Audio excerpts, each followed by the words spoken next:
Vipin C Vijayan കൂടി ചേരുന്നു. കളമശ്ശേരിയാണ് വിപിൻ പറയുക. വിപിൻ, കളമശ്ശേരിയിൽ ഈ പറയുന്ന പോലെയാണ് ആദ്യഘട്ടം മുതൽ തന്നെ തുടക്കത്തിൽ രാജീവിന് നല്ല മുൻതൂക്കം എന്ന് പറഞ്ഞെങ്കിലും പിന്നീട് പ്രചരണത്തിന്റെ കാലയളവിലൊക്കെ UDF സ്ഥാനാർത്ഥി ഇബ്രാഹിം കുഞ്ഞിന്റെ മകനടക്കം മകൻ നന്നായി കയറി എന്ന വിലയിരുത്തലുണ്ടായതാണ്. ഏറ്റവും ഒടുവിൽ അവിടെയും ഒന്നും പറയാൻ കഴിയാത്ത സാഹചര്യത്തിലേക്ക് കളമശ്ശേരി എത്തി. എന്താണ് ലാസ്റ്റ് മണിക്കൂർ കാഴ്ച വിപിൻ? അഷ്മി, മധ്യ കേരളത്തിലെ ഏറ്റവും പ്രധാനമായിട്ടുള്ള മണ്ഡലങ്ങളിലൊന്ന് കളമശ്ശേരി. അവിടെ വ്യവസായ മന്ത്രി പി രാജീവ് മത്സരിക്കുന്നു. എതിർ സ്ഥാനാർത്ഥിയായി VK ഇബ്രാഹിം കുഞ്ഞിന്റെ മകൻ V അബ്ദുൾ ഗഫൂർ മത്സരിക്കുന്നു. ഇത് ഒരു ഇഞ്ചോടിഞ്ച് മത്സരം എന്നുള്ളതിലേക്ക് മാറിയിരിക്കുന്നു എന്ന് തല്ലും സംശയമില്ലാത്ത കാര്യമാണ്. കാരണം മലബാർ കഴിഞ്ഞാൽ മുസ്ലിം ലീഗിന് ഒരു സീറ്റുള്ള സ്ഥലമാണ് കളമശ്ശേരി. ഇപ്രാവശ്യം VK ഇബ്രാഹിം കുഞ്ഞ് 2 തവണ വിജയിച്ചു കയറിയ മണ്ഡലമാണ്. അത് തിരിച്ചു പിടിക്കാൻ കഴിയുമോ എന്നുള്ളതാണ്. അബ്ദുൾ ഗഫൂറിലൂടെ അത് മണ്ഡലം തിരിച്ചു പിടിക്കാനുള്ള ശ്രമമാണ് UDF നടത്തിയിട്ടുള്ളത്. ഒപ്പം തന്നെ വ്യവസായ മന്ത്രി പി രാജീവ് ആ മണ്ഡലത്തിൽ വലിയ രീതിയിലുള്ള വ്യവസായം, അതായത് കൊണ്ടുവന്നിട്ടുള്ള വികസനമാണ് പ്രധാനമായും പറയുന്നത്. കഴിഞ്ഞ പ്രാവശ്യം, അതായത് 2021 15,000-ലധികം ഭൂരിപക്ഷത്തിൽ വിജയിച്ചു കയറുന്നു. 49% വോട്ട് ഷെയർ അദ്ദേഹത്തിന് നേടാൻ കഴിയുന്നു. അപ്പോൾ അതുകൊണ്ട് തന്നെ ആ വികസനം അത് ഇപ്രാവശ്യവും വോട്ടായും എന്നുള്ളത് തന്നെയാണ് കണക്കുകൂട്ടൽ.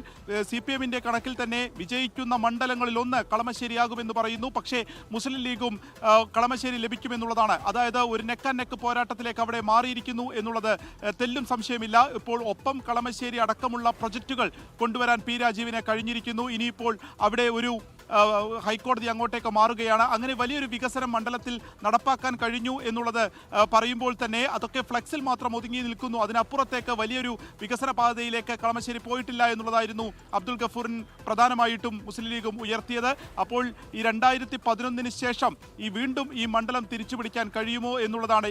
നമുക്കറിയാവുന്ന പോലെ തന്നെ VK ഇബ്രാഹിം കുഞ്ഞിന്റെ വിയോഗത്തിന് ശേഷം നടക്കുന്ന ആദ്യ തിരഞ്ഞെടുപ്പാണ്.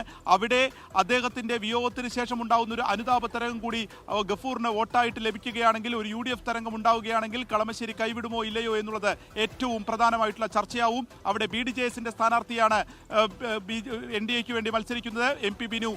കഴിഞ്ഞ തവണ 7% BDJS-ന് അവിടെ നേടാൻ കഴിഞ്ഞതെങ്കിൽ ഇപ്രാവശ്യം വോട്ട് ഷെയർ ഉയർത്തുക എന്നുള്ളതാണ് ലക്ഷ്യമിടുന്നത്. അങ്ങനെയാണെങ്കിൽ ആ വോട്ടുകൾ ആരുടെ നിന്നാകും പിടിക്കുക എന്നുള്ളതും പ്രധാനമായിട്ടാണ്. അവിടെ ഹിന്ദു വോട്ടുകൾ ഏകദേശം ഒരു 50% മുകളിൽ ഉണ്ട് എന്നുള്ളത് ഈ ഘട്ടത്തിൽ നമുക്കറിയാം. അങ്ങനെ സാമുദായിക വോട്ടുകൾ വളരെ നിർണായകമായി നിൽക്കുന്ന ഒരു മണ്ഡലത്തിലാണ് ഇഞ്ചോടിഞ്ച് മത്സരം നടക്കുന്നത്.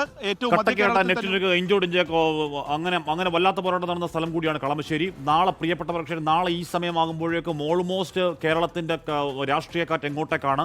അതൊരു 3-ാം ഊഴത്തിനുള്ള മാൻഡേറ്റ് ജനം നൽകാനാണോ, അതോ 2 ഊഴം പൂർത്തിയാക്കിയ സർക്കാരിനെ ഇറക്കിവിട്ട് UDF സർക്കാരിനെ വാഴിക്കാനുള്ള മാൻഡേറ്റ് ആണോ എന്നടക്കമുള്ള കാര്യങ്ങൾ ഈ സമയമാകുമ്പോൾ ഏതാണ്ട് ക്ലിയർ ആകും എന്ന തർക്കം വേണ്ട. പിന്നീട് ഒരു 3/4 മണിക്കൂർ കഴിയുമ്പോൾ ഒരു 12 മണിയൊക്കെ ആകുമ്പോഴേക്കും ഏതാണ്ട് പൂർണ്ണ ചിത്രം, 140 മണ്ഡലങ്ങളിലെയും പൂർണ്ണ ചിത്രം വ്യക്തമാകും. പിന്നീട് പുതിയ ചർച്ചകൾക്ക് തുടക്കമിടുകയാണ്. ആരാണ് മുഖ്യമന്ത്രി, ആരാണ് പ്രതിപക്ഷ നേതാവ് തുടങ്ങിയ പുതിയ ചർച്ചകൾക്കാണ് ഏതാണ്ട് ഈ സമയം മുതൽ തുടക്കമിടുക. മിക്കവാറും നാളെ ഈ സമയമൊക്കെ ആകുമ്പോഴേക്കും രാഷ്ട്രീയ പാർട്ടി നേതാക്കളുടെ പ്രതികരണങ്ങളൊക്കെ വന്നു തുടങ്ങുന്ന ഒരു സമയം കൂടിയാണ്.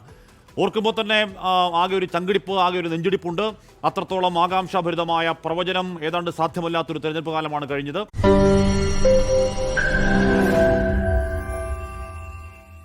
ലോകത്തെവിടെയായാലും ഏത് സമയത്തും 24 വാർത്തകളും ഓഗ്മെന്റഡ് റിയാലിറ്റി പാക്കേജുകളും എക്സ്പ്ലെയിനറുകളും വിശദമായി കാണാൻ ഞങ്ങളുടെ YouTube ചാനൽ നിങ്ങൾക്ക് സബ്സ്ക്രൈബ് ചെയ്യാം.